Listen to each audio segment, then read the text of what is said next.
Hello, welcome to Dakar Daily. Now, today's bivouac is based on this very, very impressive El Zonda circuit, which goes through the mountains of Tulum in San Juan. Now, while the drivers don't actually use any part of the circuit, the last part of the stage will be pretty similar, with extremely fast twists and turns that will quite honestly challenge the fittest of drivers. Absolutely, it's quite a special place, isn't it, hidden away in the mountains. Now, before we go to the highlights of the bikes and cars, a quick update on what's happening in the other categories.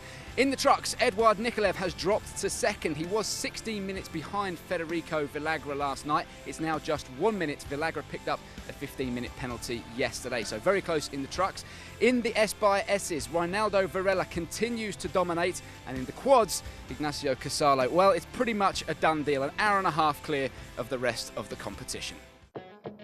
The run from Chilecito to San Juan, and it's a mammoth day. A total of 791 kilometres to cover, 522 of which are special stage, with a maximum altitude of 3,500 metres. The bikes and quads cancelled today on safety grounds though, the competitors making their way by road section to the bivouac here in San Juan. But the cars were in action today, and our rally leader Carlos Sainz making his position quite clear. He is not taking any chances that may risk this year's win. Quite happy to move over and let Nasser Al-Attiyah take on the navigational duties.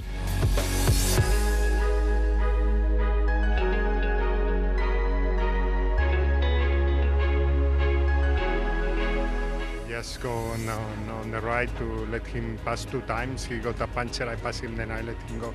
You know, I have my strategy. Al-Attiyah was on a flyer today in the Toyota. He went on to win the stage despite 2 punctures. He arrived in San Juan 2 minutes ahead of Peugeot's Stéphane Peterhansel, who was runner-up today. A good day too for Janil de Villiers, 3rd fastest in his 4-wheel drive Toyota.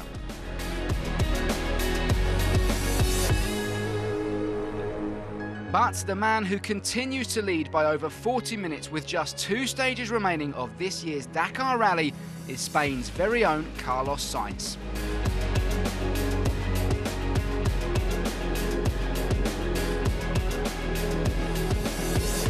It's getting closer, obviously, but still 2 days. Tomorrow dunes in the first part, so you know. At the moment, I keep concentrating tomorrow. Today we have a very, very long and hard day, unbelievable. I had some problems toward the ends. I have a puncture, I have a gearbox issue, and I have to finish in 3rd gear all the stage, the last 20 Ks. And you know, you can see like in any moment things can happen. So extremely happy to be here.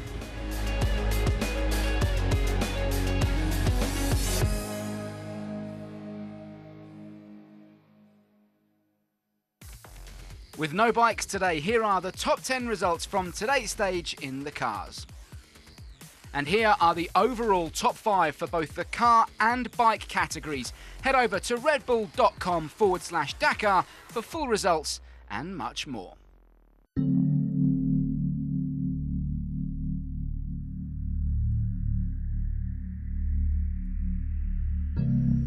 Navigation on this year's Dakar Rally really has seemed more difficult than ever. On the run into Belém, we saw Toby Price and Kevin Benavides lose over 50 minutes and pretty much put paid to any chance of a win for them. Yeah, it really is the key that can catch our drivers and riders out. Now, yesterday, Mike, you caught up and found out a little bit more about navigation with Dirk von Sietsvits.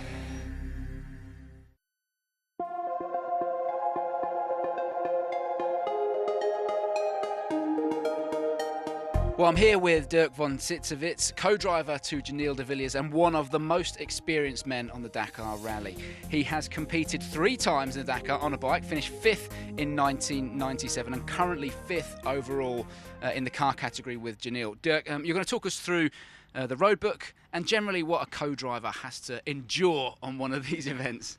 Okay, let's start with the road book. It's actually quite logical. You've got on the left side the kilometers, the mileage. In the middle you have got a picture that explains what to do, what to expect in that place, and on the right side some extra instructions. So for example at kilometer 146.29 we are on a piste that you can see on this line. If it's off piste, it's like here, it's dotted. So it's on a piste, it's a right, left corner, caution, so it might be tight or narrow or something like that. So I'm counting down 400 meters before that, 400 meters, caution, right, left corner, and then 200 meters, 100 meters, then he sees it and he is reacting. That's quite simple, quite logical. That's another very interesting thing, is the waypoints. We have got two major kinds of waypoints. The WPC, that is a secret waypoint. We know where it is located, but we don't know the coordinates, nothing. And the GPS is not helping us to find it. We only can see on the GPS that we have got it. Okay. We see in the GPS the name of the waypoint. In this case, it's point number 49. I have to put it manually into the roadbook. They don't do it at kilometer 184. But I can only see if I'm in a circle of 300 meters of this waypoint that the GPS is changing the name. Then I see, okay, I've got it. So that's sometimes a bit difficult because the whole car is moving, shaking, and everything is stress. You know, you're looking for this point, you're looking for the directions, for the terrain, for the route, and you have to look at this small number and it has to swap. And then you have got other waypoints like this WPM or WPS. And at these waypoints, they have got a circle of 800 meters and the GPS opens. That means the GPS is showing us an arrow to the center of the waypoint. We can follow this arrow. Once you're in that 800 meter Once I'm radius. 800 meter radius, yes. Yeah. And even that sounds easy. Then you've got the arrow, you follow it. But if you look at this waypoint, for example, it's on a dotted line, so off-piste. And if you're too far on the right, it's a triple caution cliff. So you cannot always follow an arrow. You have still to look for the terrain and you have to follow your instinct and you have to look where you are going. But still, this waypoints, the WS, WPM, they help us more to find the way, and the WPCs are a big drama for everyone out there. It's worth mentioning, isn't it, that if you don't pass a waypoint, you have to click and pick up every waypoint before you can continue. And here, if you're saying if you're on this side of the waypoint, it's impossible to get back over to validate that waypoint. In that case, you have to turn around. You have to make your plan to get it because there's a big time penalty if you haven't got it. And if you miss a waypoint, there's a penalty of between 20 minutes and 4 hours. It depends how difficult it is to reach this waypoint. It all sounds very complicated, and you have to be, perfectly organised in order to be able to do this. But it's not just co-driving in the car, is it? There's so much other stuff you have to do, the mechanical side of things, and looking after Janil as well. Yes, the mechanical side is quite easy because it's logical, and we do practicing it, but looking for the driver is more complicated. Usually the co-pilot is like a second mother for the driver. You have to take care that he's there at the start time, that he has got his stuff, that he's not forgetting his balaclava, his gloves and his energy bars and all that. You have to feed him during the special. That's sometimes quite funny too. You open the bar for him and then it's shaking and you try to feed him. But it's not so difficult. With Janil, we are together now in the car since 11 years. So some people are joking that we almost married. I know him longer than his wife. We are good friends as well. That makes the relationship a lot easier, and sometimes we don't need to speak to understand what the other one wants or what's important.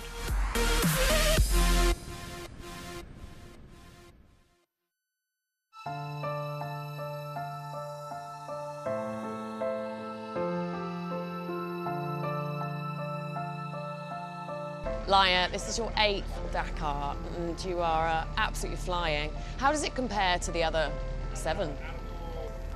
I think now is quite different. I remember my first year, the only goal was to finish the race, and now it's different because in the last 4 I get good results, so my goal is to do something similar, and I'm trying to be fast as possible. How physically and mentally demanding has this Dakar been? I think it's one of the hardest I did, but also one of the nicest because we had a lot of sun in Peru that we were missing this in the last editions. A lot of horse piste and it was really demanding. So I think it was hard, but also fun and nice. You're very inspirational in terms of being a female in motorsport. What is it like to be a female in such a male-dominated society? Yeah, sometimes it's hard, but for me it's something normal because I'm riding bikes since I was 4 years old, and when I was young, I was always the only one. So for me it's normal. It's normal to share trainings with only men. to share travel and competition, everything. So for me it's quite normal, and I get used to that. There's something very rewarding, isn't there, about pushing yourself to an extreme like this? Is that something that fuels you? Yeah, I think this race, it has something special, because when you are here, sometimes you really hate it, and you just want to come back home, and you ask yourself why you are here. But then after 1 month, you start to think about the next Dakar and your goals, and I don't know, it's something strange, because you suffer a lot, but at the same time it's really nice. Every rider that loves motorsport must do the Dakar one time in his life. So I think it's something really big and special, and it's not only sport. It's for me personally, it's also something nice.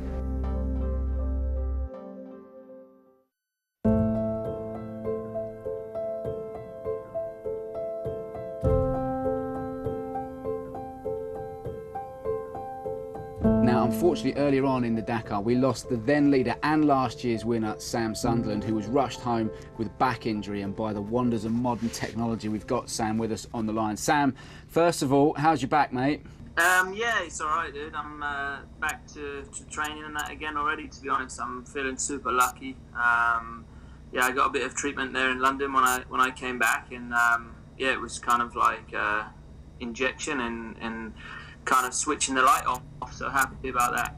It doesn't sound like it was like too serious in the end, because when you left here you couldn't feel your legs and we're all a bit concerned about you. Yeah, for sure.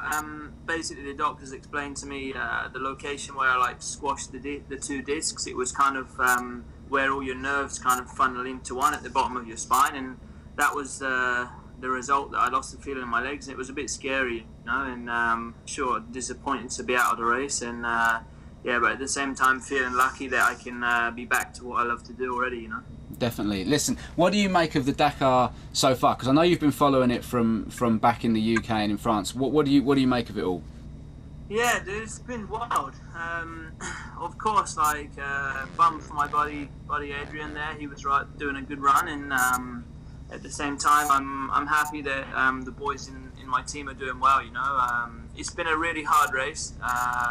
A lot of ups and downs in the leaderboard, and a lot of difficult days. I think, to be honest, they got super lucky today that day 12 was cancelled, because for me, in my strategy for the race, day 12 was going to be the day I wanted to start behind, because I knew it was going to be a lot of navigation in riverbeds and a really tricky day, and I expected a lot of changes to happen on that day. So yeah, I think the boys got pretty lucky that got cancelled today, and yeah, hopefully my buddy Matthias can pull it off. Definitely. Listen, mate, a lot of people want to know whether or not we're going to see you back on the bike here this time next year. Yeah, for sure. I'm super annoyed that I'm sat at home watching, and as much as it's a fascinating race, I want to be out there racing my bike with my buddies, and yeah, the goal was to defend that number one, and obviously that's not going to happen, so we'll have to do our best next year and try and get it back again. Be great to see you next year. Sam, you're a legend. Thanks a lot for talking to us, mate. Take care of yourself. Guys, thank you. Cheers, dude. Bye-bye. Bye. There we go, that is it for another action-packed day in the world of Dakar from here in San Juan. Now tomorrow we make our way to Cordoba for the penultimate day, and it does look like it's going to be a really, really tricky day. They kick off in dunes, then they go into Fesh, which they all hate, but hopefully in the afternoon they'll be a bit happier, as it's much more WRC-style roads, isn't it? Yeah, absolutely. It should suit Carlos Sainz tomorrow, and really, you know, with the way things stand, it's kind of his to lose now in the car category. The same in the bikes, which we'll see back out again tomorrow. Matthias Volkner with a healthy lead, on course to take his first ever Dakar victory. But in the trucks, would you believe it, Eduard Nikolev and Federico Villagra separated by 1 second only. So it's a great battle in the trucks. As ever, make sure you follow all the action using the hashtags Rally Dakar and Red Bull Motorsports. Join Alex and myself tomorrow in Cordoba for the penultimate day of the 2018 Dakar Rally. We will see you then. Goodbye.